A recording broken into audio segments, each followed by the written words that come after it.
നമ്മുടെയൊക്കെ smart phone use ചെയ്തുകൊണ്ട് DSLR പോലത്തെ ഫോട്ടോസ് എടുക്കണമെങ്കിൽ ഈ ഒരു 2 ട്രിക്ക് ചെയ്താൽ മാത്രം മതിയാകും. ഇതിനായിട്ട് 2 ആപ്ലിക്കേഷൻ ഇവിടെ യൂസ് ചെയ്യുന്നുണ്ട്. അപ്പോൾ ഇതിൽ പല ആപ്ലിക്കേഷനും നിങ്ങൾ നേരത്തെ കേട്ടിട്ടുണ്ടാവും, ബട്ട് ഇങ്ങനെ നിങ്ങൾ ആരും യൂസ് ചെയ്തിട്ടുണ്ടാവില്ല. അപ്പോൾ ഞാനിന്ന് പറയാൻ പോകുന്ന ആപ്ലിക്കേഷൻസ് മസ്റ്റായിട്ട് ഒന്ന് ട്രൈ ചെയ്ത് നോക്കാം. ട്രൈ ചെയ്ത് നോക്കി എന്തായാലും നല്ല റിസൾട്ട് കിട്ടും, അത് ഉറപ്പാണ്. അപ്പോൾ DSLR-ലേക്ക് ഫോട്ടോസ് കിട്ടുമെന്ന് ഞാൻ പറഞ്ഞെങ്കിലും DSLR പോലെയൊന്നും കിട്ടത്തില്ല, അത്യാവശ്യം നല്ലപോലെ കിട്ടും. ഇപ്പോൾ നമ്മുടെ സ്മാർട്ട് ഫോൺ, ഇപ്പോൾ എൻ്റെ ഒരു സ്മാർട്ട് ഫോൺ നോക്കുകയാണെങ്കിൽ റിയൽമി ആണ്, അല്ലെങ്കിൽ ഇപ്പോൾ ഓപ്പോൻ്റെ സ്മാർട്ട് ഫോൺ കാണാം, OnePlusൻ്റെ സ്മാർട്ട് ഫോൺ കാണാം. അതുപോലത്തെ സ്മാർട്ട് ഫോണിൽ നിന്ന് കുറച്ചുകൂടെയൊക്കെ ഒന്ന് ബെറ്റർ ആക്കാം, അല്ലെങ്കിൽ ഒരു ഗൂഗിൾ പിക്സൽ ലെവലിലേക്കൊക്കെ ഏകദേശം നമുക്ക് കൊണ്ടുവരാൻ പറ്റും. അല്ലാതെ നിങ്ങളുടെ സ്മാർട്ട് ഫോൺ ഭയങ്കരമായിട്ട് പ്രൊഫഷണൽ ക്യാമറ പോലെ ഒന്നും ആക്കിയെടുക്കാൻ എനിക്ക് പറ്റത്തില്ല, എനിക്കല്ല, ആർക്കും പറ്റത്തില്ല. അതിൻ്റെ മെയിൻ റീസൺ എന്ന് പറയുന്നത് സ്മാർട്ട് ഫോണിൻ്റെ സെൻസർ സൈസാണ്. അപ്പോൾ ഈ ഒരു സ്മാർട്ട് ഫോണിൻ്റെ സെൻസറിൻ്റെ സൈസ് നോക്കുകയാണെങ്കിൽ ഇത്രയേ ഉള്ളൂ. ഇങ്ങനെ കാണിച്ചാൽ നിങ്ങൾക്ക് മനസ്സിലാവത്തില്ല.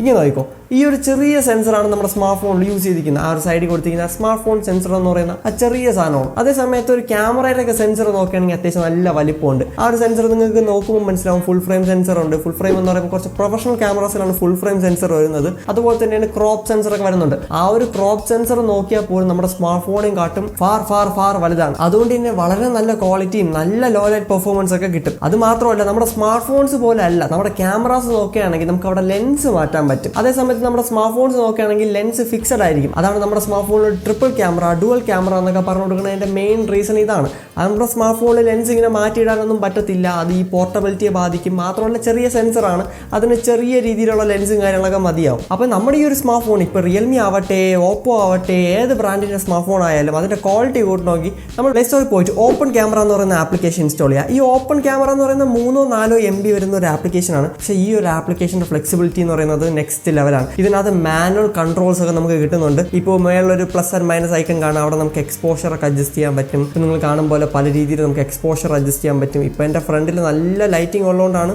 ഈ ഒരു ഹാർഷായിട്ട് ലൈറ്റ്സ് ഇങ്ങനെ വരുന്നത്. അതേസമയത്ത് നമുക്ക് പല പല സെറ്റിങ്സ് നമുക്ക് ഇവിടെ ആഡ് ചെയ്യാൻ പറ്റും. ഇപ്പോൾ വീഡിയോ ആണെങ്കിൽ പോലും, ഇപ്പോൾ വീഡിയോയിലൂടെ ഞാൻ സ്വിച്ച് ചെയ്യുകയാണെങ്കിൽ പോലും നല്ല രീതിയിലുള്ള സെറ്റിങ്സ് നമുക്ക് ഇവിടെ അവൈലബിൾ ആണ്. പിന്നെ പല മോഡ്സ് ഇവിടെ അവൈലബിൾ ആണ്, പല റെസൊല്യൂഷൻ നമുക്ക് എടുക്കാം. അങ്ങനെ ടോട്ടലി മാനുവൽ കൺട്രോൾസിൽ നമുക്ക് ഫോട്ടോസ് എടുക്കാം. എന്നാൽ ഇത് കുറച്ച് ബുദ്ധിമുട്ടുള്ള പരിപാടിയാണ്. ഈ ഒരു മാനുവൽ കൺട്രോൾസ് ഇട്ട് ഫോട്ടോ എടുക്കുക എന്ന് പറയുന്നത് അത്യാവശ്യം നല്ല ബുദ്ധിമുട്ടാണ്. എന്നാൽ ഇത്രയൊന്നും മെനക്കെടാൻ വയ്യ. ഒറ്റ ക്ലിക്കിൽ അടിപൊളി റിസൾട്ട് വേണമെങ്കിൽ അതിന് പറ്റിയ സൊല്യൂഷനാണ് നമ്മുടെ ഗൂഗിൾ ക്യാമറ ആപ്ലിക്കേഷൻ. അപ്പോൾ ഈ ഗൂഗിൾ ക്യാമറ ആപ്ലിക്കേഷൻ എന്താണെന്ന് ചോദിച്ചു കഴിഞ്ഞാൽ, ഈ ഒരു ഗൂഗിൾ ക്യാമറ ആപ്ലിക്കേഷനാണ് നമ്മുടെ ഗൂഗിൾ പിക്സൽ ഡിവൈസിൽ വരുന്ന ഡിഫോൾട്ട് ക്യാമറ ആപ്പ്. അപ്പോൾ ഈ ഒരു ക്യാമറ ആപ്പ് വളരെയധികം അഡ്വാൻസ്ഡ് ആണ്. AI ഫീച്ചേഴ്സ് ഉണ്ട്. മാത്രമല്ല ഇതിന്റെ പ്രോസസ്സിംഗ് എന്ന് പറയുന്നത് നെക്സ്റ്റ് ലെവലാണ്. എന്തായാലും നിങ്ങളുടെ ഓപ്പോ, റിയൽമി, OnePlus, പിന്നെ വിവോ ആ സ്മാർട്ട് ഫോൺസിനെ കാട്ടൊക്കെ ബെറ്റർ ആണ്. അപ്പോൾ ഈ ഒരു ആപ്ലിക്കേഷൻ ഇൻസ്റ്റാൾ ചെയ്യാൻ വേണ്ടി ഞാൻ ഡിസ്ക്രിപ്ഷനിൽ ഒരു ലിങ്ക് കൊടുത്തേക്കാം. ആ ഒരു ലിങ്കിൽ പോയിട്ട് നിങ്ങളുടെ സ്മാർട്ട് ഫോണിന്റെ പേര് നോക്കുക, ആ ഒരു നെയിമിൽ ക്ലിക്ക് ചെയ്തിട്ട് നിങ്ങൾ ഡൗൺലോഡ് ചെയ്യുക. അവിടെ തന്നെ കിട്ടും ഗൂഗിൾ ക്യാമറ ആപ്ലിക്കേഷൻ. ഓരോ ഡിവൈസിനും ഡിഫറെന്റ് ആപ്ലിക്കേഷൻ ആണ്. ഫീച്ചേഴ്സ് ഒക്കെ സെയിം ആണെങ്കിലും ഒപ്റ്റിമൈസേഷൻ വേറെയാണ്. ഇപ്പം നിങ്ങളുടെ കയ്യിൽ ഇപ്പോൾ വിവോന്റെ ഒരു സ്മാർട്ട് ഫോൺ ആണെങ്കിൽ അതിനിപ്പോൾ റിയൽമിയെ സപ്പോർട്ട് ചെയ്യുന്ന ആപ്ലിക്കേഷൻ സ്മൂത്ത് ആയിട്ട് വർക്ക് ചെയ്യണമെന്നില്ല. അതുകൊണ്ട് തന്നെ നിങ്ങളുടെ സ്മാർട്ട് ഫോണിന്റെ പെർട്ടിക്കുലർ മോഡലിന് വേണ്ടിയുള്ള ആപ്ലിക്കേഷൻ ഇൻസ്റ്റാൾ ചെയ്യുക. അപ്പോൾ ആ ഒരു ആപ്ലിക്കേഷൻ ഇൻസ്റ്റാൾ ചെയ്യേണ്ട ലിങ്ക് ഞാൻ ഡിസ്ക്രിപ്ഷനിൽ കൊടുത്തേക്കാം. അപ്പോൾ ഇൻസ്റ്റാൾ ചെയ്തതിനു ശേഷം ഒരു 200 MB അടുപ്പിച്ച് എന്തോ വരും. ആ ഒരു ആപ്ലിക്കേഷൻ ഇൻസ്റ്റാൾ ചെയ്യുക. ആ ഒരു ആപ്ലിക്കേഷൻ നമ്മൾ ഓപ്പൺ ചെയ്യുകയാണെങ്കിൽ ഇതാണ് നമുക്ക് അതിൽ കാണാൻ പറ്റുന്ന ഇന്റർഫേസ്. ഇപ്പം ഞാൻ ഇവിടെ സെൽഫി ക്യാമറ ഓപ്പൺ ചെയ്യുകയാണെങ്കിൽ ഇതാണ് നിങ്ങൾക്ക് ഇവിടെ കാണാൻ പറ്റുന്നത്. അത്യാവശ്യം നമുക്കിപ്പോൾ ഇങ്ങനെ ഒന്നും കണ്ട ഒരു വ്യത്യാസം അറിയാൻ പറ്റത്തില്ല. നമ്മൾ ജസ്റ്റ് ഒരു ഫോട്ടോ ക്ലിക്ക് ചെയ്യാം. ഓക്കെ, ഞാൻ അവിടെ ഒരു ഫോട്ടോ ക്ലിക്ക് ചെയ്തിട്ടുണ്ട്. അത്യാവശ്യം നല്ല കളേഴ്സാണ്. നല്ല കളേഴ്സ് എന്ന് പറയുന്നത് നിങ്ങൾക്ക് ഈ ഒരു കളർ ടോണൊന്നും നമ്മുടെ നോർമൽ ക്യാമറ ആപ്ലിക്കേഷന് കിട്ടത്തില്ല. നല്ല കളർ ടോണാണ്, നല്ല വൈറ്റ് ബാലൻസ് ഒക്കെ പ്രോപ്പറാണ്. പിന്നെ ഹൈലൈറ്റ്സ് ഒക്കെ കൺട്രോൾ ചെയ്യുന്നത് നെക്സ്റ്റ് ലെവലാണ്. ഇപ്പോൾ ഇതേ സെയിം സെൽഫി ഞാൻ എൻ്റെ നോർമൽ ആപ്ലിക്കേഷനിൽ, അതായത് നോർമൽ ക്യാമറ ആപ്പിൽ ഞാൻ ഫോട്ടോ എടുക്കുകയാണ്. നിങ്ങൾക്ക് അതിൻ്റെ ഡിഫറൻസ് ഇവിടെ കാണിച്ചു തരാം. ഇവിടെ നോക്കുകയാണെങ്കിൽ ഓവർ കളറാണ്, ഓവർ ബൂസ്റ്റിംഗ് ഒക്കെ നടക്കുന്നുണ്ട്. അപ്പോൾ എനിക്ക് പേഴ്സണലി ഈ ഒരു കളർ ടോണും ഒട്ടും താല്പര്യമില്ല. എനിക്ക് കുറച്ച് നാച്ചുറൽ കളേഴ്സാണ് വേണ്ട. ഈ നാച്ചുറൽ കളേഴ്സ് എന്ന് പറയുന്നത് ചില സമയത്ത് ഇപ്പോൾ എൻ്റെ റിയൽമി സ്മാർട്ട് ഫോൺ, ഇത് റിയൽമിയിൽ മാത്രമല്ല OnePlus അതുപോലത്തെ ഡിവൈസിൽ നിന്നൊക്കെ ഫോട്ടോ എടുക്കുമ്പോൾ കാണുന്ന കളർ ടോൺ എന്ന് പറയുന്നത് ഒന്നും പറയാനില്ല. കാരണം പച്ചയ്ക്ക് എന്ന് പറയുന്ന മഞ്ഞ കളറിൽ കിളിപ്പച്ച കളറൊക്കെ അടിച്ചു ചേരുന്ന ഒരു പരിപാടി ഈ ഓപ്പോ ഡിവൈസുകൾക്കുണ്ട്. അങ്ങനത്തെ ഒരു പരിപാടി ഈ ഒരു ഡിവൈസുകൾക്കുണ്ട്. അപ്പോൾ ആ ഒരു ഇഷ്യൂ സോൾവ് ചെയ്യാൻ വേണ്ടി ഈ ഒരു ആപ്ലിക്കേഷൻ ഇൻസ്റ്റാൾ ചെയ്താൽ പ്രോപ്പർ ഗ്രീനിനെ പ്രോപ്പർ ആയിട്ട് ഇങ്ങനെ എടുത്ത് കാണിക്കും. ആ ഒരു ഫീച്ചർ അല്ലെങ്കിൽ ആ ഒരു ക്വാളിറ്റി നമുക്ക് ഈ ഒരു ആപ്ലിക്കേഷനിൽ നിന്ന് മാത്രമേ കിട്ടത്തുള്ളൂ. പിന്നെ ഈ ഒരു ആപ്ലിക്കേഷൻ സേഫ് ആണോ എന്ന് ചോദിച്ചു കഴിഞ്ഞാൽ തേർഡ് പാർട്ടി ആപ്ലിക്കേഷൻ ആണ്.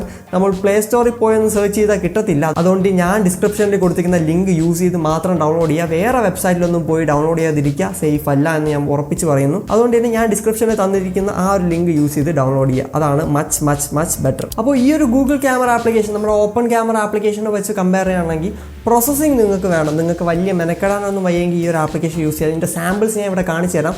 അത്യാവശ്യം നല്ല പിക്ചർ ക്വാളിറ്റി ഉണ്ട്. നല്ല പിക്ചർ ക്വാളിറ്റി എന്ന് പറയുന്നത് നമുക്ക് എങ്ങനെ പറഞ്ഞുതരാം, നിങ്ങളൊന്ന് യൂസ് ചെയ്ത് നോക്കാം. അങ്ങനെ ജസ്റ്റ് ഞാൻ ഇവിടെ നിന്ന് ഇങ്ങനെ എക്സ്പ്ലെയിൻ ചെയ്തിട്ട് വലിയ യൂസ് ഒന്നുമില്ല. ഞാൻ ഇവിടെ ജസ്റ്റ് ഇങ്ങനെ പറയണ്ട നല്ല ലൈറ്റ് കൺട്രോൾ ചെയ്യുന്നുണ്ട്, നല്ല കോൺട്രാസ്റ്റ് ആണ്, നല്ല രസമുണ്ട് പിക്ചേഴ്സൊക്കെ കാണാൻ എന്നൊക്കെ പറഞ്ഞാലും നിങ്ങൾക്ക് അത് ഈസി ആയിട്ട് മനസ്സിലാവത്തില്ല. ഞാൻ സാമ്പിൾ കാണിച്ചു തരാം, ജസ്റ്റ് എന്നെ കൊണ്ട് പറ്റുന്ന രീതിയിലുള്ള സാമ്പിൾസ് ഒക്കെ ഞാൻ കാണിച്ചു തരാം. എന്തായാലും നിങ്ങൾ ഈ ഒരു സ്മാർട്ട് ഫോണിലെ ആപ്ലിക്കേഷൻ ട്രൈ ചെയ്ത് നോക്കാം, നല്ല പിക്ചേഴ്സ് എടുക്കാൻ പറ്റും. എന്തായാലും ഒരു കാര്യം ഉറപ്പാണ്, ഈ ഒരു ആപ്ലിക്കേഷൻ യൂസ് ചെയ്താൽ നമ്മുടെ സ്റ്റോക്ക് ക്യാമറ ആപ്ലിക്കേഷനെക്കാട്ടും നല്ല ഫോട്ടോസ് എടുക്കാം. പിന്നെ ഞാൻ ഒരു കാര്യം പറയാം, ഈ ഒരു ആപ്ലിക്കേഷൻ എന്ന് പറയുന്ന ഫ്ലാഗ്ഷിപ്പ് യൂസേഴ്സിന് വേണ്ടിയുള്ള അല്ല. ഇപ്പം നിങ്ങളുടെ സാംസങ്ങിൻ്റെ S23 യൂസ് ചെയ്യുന്നു, S22 യൂസ് ചെയ്യുന്നെങ്കിൽ ഈ ഒരു ആപ്ലിക്കേഷൻ ഒന്നും ട്രൈ ചെയ്ത് നോക്കണ്ട.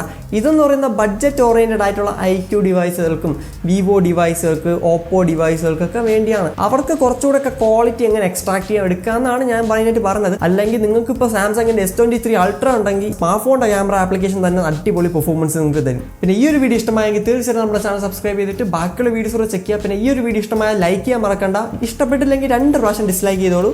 ദിസ് ഈസ് ഫോൺ മോസ്. അടുത്ത വീഡിയോ കാണാം. Good by.